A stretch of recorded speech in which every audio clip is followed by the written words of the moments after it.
All right, well, 5 people were shot in Chicago after hundreds of teens started rioting after the Chicago Christmas tree lighting ceremony.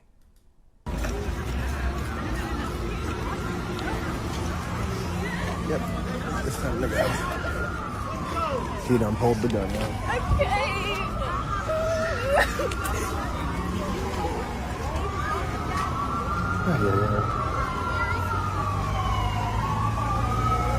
Take a look now. This is actually moments after this happened. You see, look at that. The people responding to the sound of gunshots right there. People scrambling, running, ducking, going down into the subway. That is the east side of State Street, as you can see. And moments later, police officers, dozens of them, coming down south on State Street in front of the Chicago Theater, running towards the sound of those gunshots. This is right, that Walgreens right there. That's where we saw at least one person had been shot. They were on the ground on the sidewalk.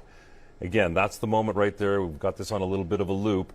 And another person who was shot that we had seen was on the ground in the northbound lanes of State Street, just in front of that Walgreens. So we have obviously very much a breaking situation. This happening about a half an hour ago, 10 minutes to the top of the hour, just before our newscast, and we were preparing to go on air, obviously, with all the pomp and circumstance of the Holiday Lights Festival, all of it starting up, the lighting of the tree downtown at Millennium Park. And so, as you can imagine, downtown is extremely crowded tonight, with people coming down to celebrate, and then the sound of these gunshots going off.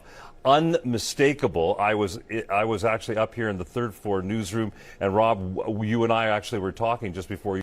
All right, so one of the aldermen in Chicago basically said on the record it was 300 juveniles under 18 rioting in the loop. Now, at least 5 victims shot, 1 critical with a life-threatening gunshot wound to the torso. Multiple police officers attacked and injured with mace and stun guns. At least 1 police officer hospitalized. Now, when you look at something like this and you realize that, number one, Chicago obviously cannot take care of itself. Number 2, Chicago Mayor Brandon Johnson is even worse than Beetlejuice Lori Lightfoot. And I didn't think that that was possible, but he is, because he is a dyed-in-the-wool socialist, all right?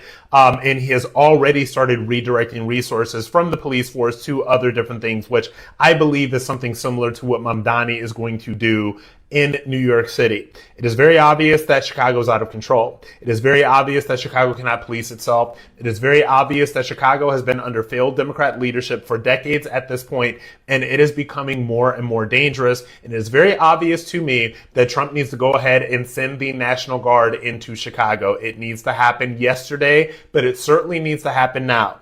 And when you see the video that these Democrat senators, and I believe it was just senators, but may have been a congressman or woman or two in there, basically telling people that are active duty soldiers and National Guard soldiers to disregard orders that come from President Trump, this is what they're talking about. Because what you have to understand is Democrats do not want our cities to be safe, clean, and beautiful for all citizens. The National Guard went into D.C., and I have to tell you, as somebody that goes in and out of D.C. on a very regular basis, it is cleaner and safer than it has ever been. Our cities do not have to be cesspools of violence. They do not have to be places in which families do not feel safe, but they are, because Democrats have run them into the ground.